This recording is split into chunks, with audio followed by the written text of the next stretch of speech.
kanseri Imana ikayikiza, akarwara ibibyimba Imana ikamukiza. Patience tuje dusanga ufite abana batatu, byagenze gute?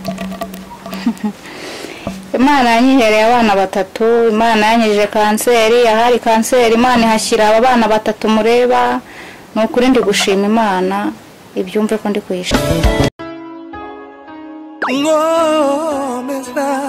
Ngomeza TV, Ngomeza TV yanje, Ngomeza TV yawe.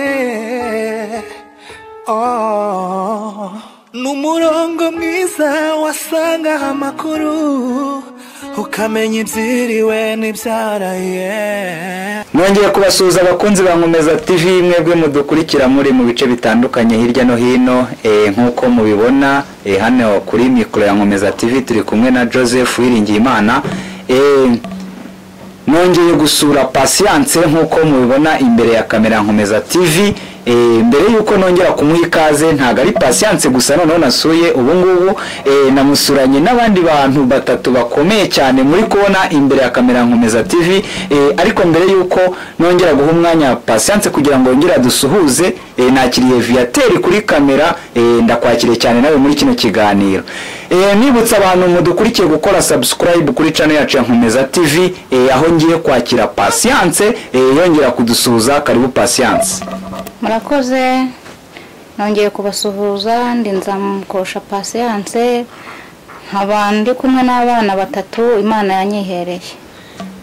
Nkuko mubyumvishe abantu mukurikiye Ngomeza TV, murabona ko Imana yamuhaye abana batatu. Nkuko mubyibuka twamusuye bwa mbere atugezaho uburyo ki yahuye n'uburwayi kanseri Imana ikayikiza, akarwara ibibyimba Imana ikamukiza.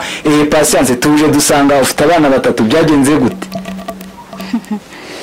Imana yanyihereye abana batatu, Imana yanyije kanseri, ahari kanseri Imana ihashyira aba bana batatu mureba.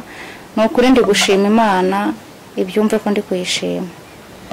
Patience mwishimwe ryinshi ashima Imana ko yamuhaye abana batatu. Abantu bakurikiye Ngomeza TV, ndaza kubona comment zanyu mutugezaho ibitekerezo, ama like ndetse na subscribe ntimuyibagirwe. Patience agiye kutuganiriza mu nzira yanyuzemo kugira ngo aba bana batatu baboneke, kuko ni igitangaza gikomeye. Ubwo twamusuraga ubushize yari wenyine. Patience mu mwanya n'uwawe utuganirira uburyo ki Imana yakoze kino gitangaza. Aba bana nyine Imana ni igitangaza Imana yankoreye, yagira ngo igaragaze gukora kwayo. Nukuri byari ibintu bikomeye. Bakimara kumbwira ko mfite abana batatu byari urugamba. Ndeba ibiro 35 nari mfite, ndeba kubatwita nta bushobozi nakora, ariko nyine Imana yarahabaye. Abana nyine abantu ubwo nyine baragomeje baramfasha muri bwa buzima bwo kubatwita. Nababwiye kuno namwaga imiti ihenze, nuko ariko nageze aho ndayihagarika. Ubwo abana ndabatwita nkurizamo ibintu by'imivuduko by'ibiki byose, ndarwara ndaremba.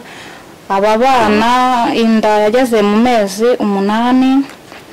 Mbere yaho ariko abayobozi najyaga njya kwa muganga buri cyumweru, mudugudu anshakira umuntu w'inshuti ye akajya antwara, kuko sinashoboraga kujya kuri moto kuyurira baranyurizaga, kumanura bakamanura. Mudugudu akajya anshakira umuntu w'umuturanyi akajya antwara akangeza CHK. Ubwo ngubwo nyuma yaho ngagomeza nkajya muri kontorori, nsubira muri kontorori ku itariki 9. Ngezeyo barambwira ati umuvuduko uri hejuru, aba bana tugomba kubyaza byihuse, tugakiza wowe cyangwa tugakiza aba bana. Ubwo nari ngiye muri kontorori nyine, bahise bajya kumbyaza aba bana, babakuramo bafite amezi 8 n'ibyumweru 2. Nkaba ndi mu mashimwe. Aba bana bamaze iminsi 4 muri kuveze, ubundi icyumweru CHK bari bansezereye. Abana ndabacyura, ariko nababyaye batagejeje igihe. Ubwo kubona amata y'aba bana ni ibintu bikomeye, nakazi ngira. Nase nyine n'umuntu naye n'umuzunguzayi, nawe nta bushobozi afite bwo kugurira abana amata. Abana barara barira, birirwa barira. ubwo rero ndasaba n'inkunga ubufasha nyine niba hari ikintu mwajya mubona mwajya muma kugira ngo abana ndebe ko bakigira hejuru. Abantu mukurikiye Nkomeza TV mwabyiyumviye urugendo rurerure Patience yaciyemo Imana ikamuha abana batatu. Uratubwira abana n'abahungu n'abakobwa, uratubwira udusobanura abantu bakurikiye Nkomeza TV muri kano kanya. Aba bana Imana yanyihereye ni abakobwa 2 n'umuhungu umwe. Hashize igihe kingana iki ubibarutse? Hashize ibyumweru 2. Mwaba mwarabise amazina se kubasha kubatandukanya? Barayabize. Uratubwira abana batatu, uratubwira amazina yabo. Abakunzi ba Nkomeza TV rero mukurikiye Nkomeza TV, mumara kutwereka ibitekerezo byanyu ndetse munakora subscribe. Patience agiye kutubwira amazina y'abana bose uko ari batatu. Murabona ntago byoroshye hano. Patience umwanya no wawe kutubwira amazina y'abana. Karibu n'abadukurikiye bakamenya uyu ninde karibu. Murakoze. Mwana wa mbere nabanje umwana w'umuhungu niwe wabanje kuvuka, yitwa Habinshuti Ineza Oruga. Mwana wa kabiri nuwuhe? Umuhungu nuwuhe? Umuhungu nuriye. Wa kabiri n'uyu nguyu. Wa kabiri yitwa Habinshuti Rika Orunera. Wa kabiri n'uyu nguyu. Wa gatatu akaba ari uyu nguyu yitwa Habinshuti Orunera. Risubiremo abantu bakurikiye Nkomeza TV, iryo zina ni rinyamahanga muri kubyumva. Ridusubiremo abantu bakurikiye Nkomeza TV babashe kuryumva neza. Habinshuti Orunera. Abakunzi ba Nkomeza TV rero mwumvishe amazina y'abana Patience yabise. Mukomeze kudukurikira. Patience ukomeza kutuganirira uburyo ki abana Imana yakoze igitangaza ikamuha abana batatu icyarimwe. Ni icyarimwe, ntago umwe baje mu byiciro bitandukanye, yababyariye icyarimwe. Patience ndagira ngo ukomeze kutuganirira abana babayeho gute, abana ese nyuma yo kubibaruka hari umuntu wigeze kukugera wagusuye cyangwa se nubwo abayobozi baba baragusuye? Kuva nabyara aba bana nta muyobozi uransura. Se hashikana mazeyo icyumweru mu rugo naho mazeyo icyumweru, ariko nta muyobozi uransura kuva nabyara aba bana. Kereka buri munsi mamagara abajyanama, nahamagaye umujyanama ndamubwira niko mutaza kundeba naratashye. Arangije arambwira ati nzaza kukureba. Na mudugudu naramuhamagaye barambwira ati nta kibazo n'amaraporo twarayakoze. Ubwo umujyanama umwe yaje hano, arangije akigera hano arambwira ati ohereza umwana ku kagari hari ikintu bagiye kumuha. Umwana yaragiye ajya ku kagari, ikintu bamuhaye nabonye bamuhaye ifu y'ibigori y'igikoma, bamuha n'umuceri n'ibiro bingahe nyine. Nibyo nabonye. Nta murenge uransura, nta n'abandi bayobozi baransura, ariko nyine ba mudugudu tuba tuvugana ku matelefone bakambwira ngo amaraporo yarakozwe, ariko ntago byoroshye. Aba bana nta mata bafite yo kunywa, niyo nyabonye igikombe bakinywa iminsi 3. Nk'ubu kuba bamaze kuvuka bamaze kunywa ibikombe 4. Kandi nta bushobozi, bararabarira birirwa barira. Ntabwo nakonsa abana batatu ngo mbashobore, nta n'amashereka mfite. Ubwo rero nyine nkaba nsaba inkunga, hari ukuntu bangurira amata niyo yaba iyo nshyushyu nkajya nyibona nkabaha, kuko ni ibintu bikaze. Murabona sinasubira kuzunguza n'aba bana mu muhanda bangana gutya, na se nta bushobozi afite bwo gutunga aba bana. Mbega ntabwo byoroshye. Ndi gusaba inkunga ngo mumfashe, munsabire ubuvugizi ndebe ko abana bakigira hejuru bakajya babona amata. Bakunzi ba Nkomeza TV rero murabyiyumviye, mwamaze kumva amazina y'abana. Patience atubwiye ko nta muntu w'umuyobozi cyangwa se mu nzego z'ibanze wigeze amusura, ariko se mu muryango cyangwa se wenda abaturanyi hari ababa baragusuye? umuryango abavandimwe bangezeho CHK baritanga bikomeye, n'abaturanyi na nyirinzu aho nkodesha nawe ndamushimira yangezeho baritanga, CHK bakajya bandaraho barangemurira, n'ubu nta kibazo ndi kubashimira pe, ntacyo nabashinja. Mudugudu cyane ndamushimira yanyitayeho muri ubwo buzima bwose kuva nafatwa natwariye inda y'abana 3 mu kibazo cya kanseri.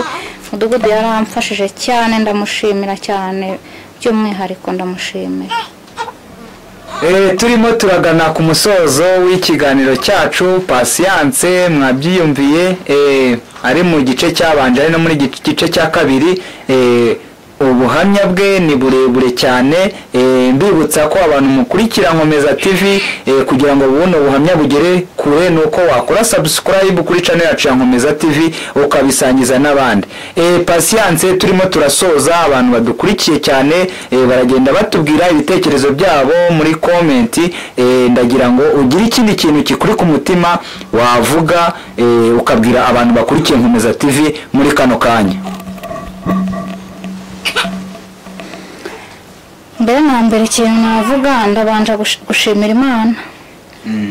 Imana yarahabaye, Imana yankoreye ibintu bikomeye, Imana yankoreye igitangaza. Ngewe n'ubu niyo mfasha aba bana mu ntoki nkabareba gutya mba numva ntaratwisa aba bana ngo mbabyare ari abana 3 bitewe n'ukuntu ngana nkabyara aba bana mu nda yanjye. Baza umuntu w'ibiro 45 kubyara abana b'ibiro 6 urumva ni ibintu bikomeye, ariko Imana yarahabaye.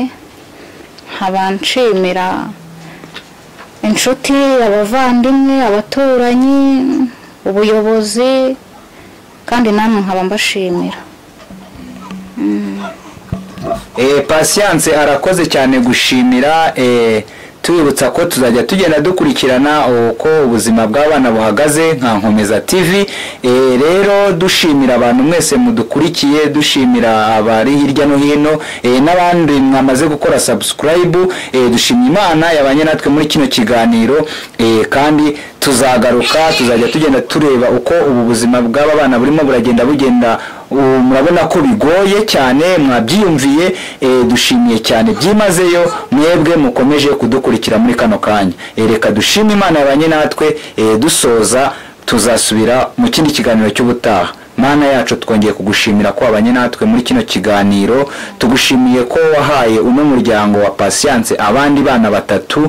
Turagushimiye kubyo ukomeje gukora, kandi tukuragije n'ibyo ugomba gukora, kandi ukazabakorera bano bana, ukazakorera no muryango. Tushimiye ko ari byiza ubatekerezaho atari ibibi. Rero komeza bano bana ubahe ejo heza, ubarinde ibintu ibiza byose, indwara z'ibyorezo, bazakure neza, bakure mu buntu bwawe. Urakoze kuko byumvishe kandi ubikoze, ni mu izina rya Yesu, amen. Murakoze cyane, naho butaha. Umurongo mwiza wasanga amakuru ukamenya ibyiriwe n'ibyaraye. Papro on beat.